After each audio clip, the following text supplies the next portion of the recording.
আরে চোদন, এই মালটা তো দেখছি উড়ে বেড়াচ্ছে রে। হ্যাঁ ফুটো, হাত জোর কর।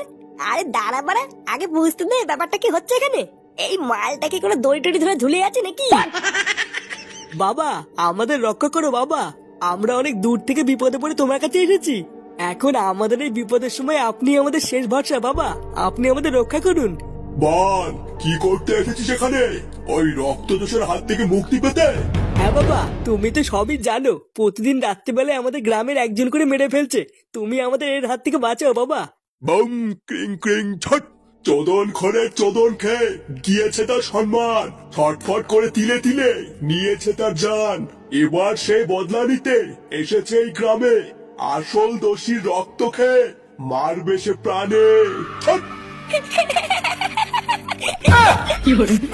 গুরু চাটা ভাঙা কবিতা বললে তো। হ্যাঁ ল্যারোটা মূর্খ চোদা হলো, মালটার কিন্তু ট্যালেন্ট আছে। হ্যাঁ চুপ সুধীর ভাই, তুই আমাকে মূর্খ বললি? আমি মাধ্যমিক পাস।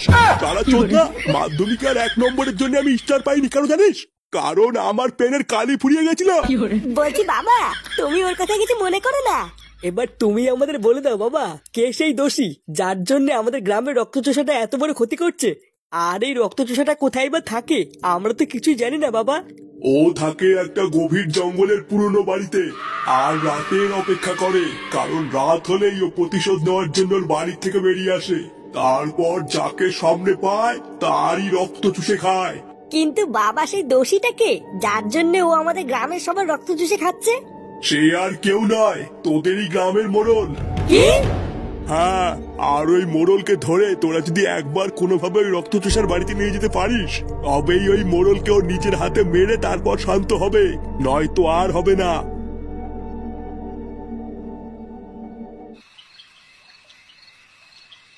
আর মারানির ভাই, এবার আমি বুঝেছি ওই মোড়ল কেন আমাদের কোনো সাহায্য করলো না।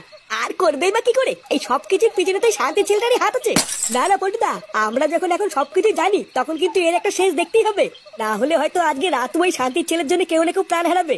হ্যাঁ ঠিকই বলেছিস, আর সময় নষ্ট না করে যে করেই হোক ওই মোড়লকে রক্তচোষার হাতে তুলে দিতে হবে। না হলে হয়তো প্রতিশোধের আগুনে রক্তচোষা এক এক করে সবাইকে মেরে ফেলবে।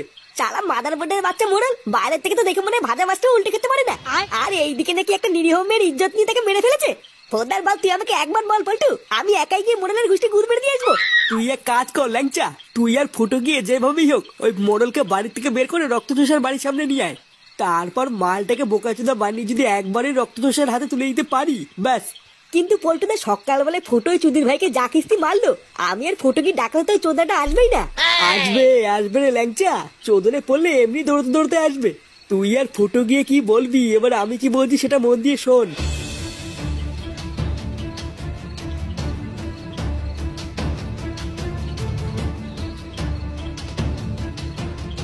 কি আমার কথা কি ক্লিয়ার নাকি ভেজাল আছে? আরে হ্যাঁ হ্যাঁ, বুঝে গেছি বুঝে গেছি।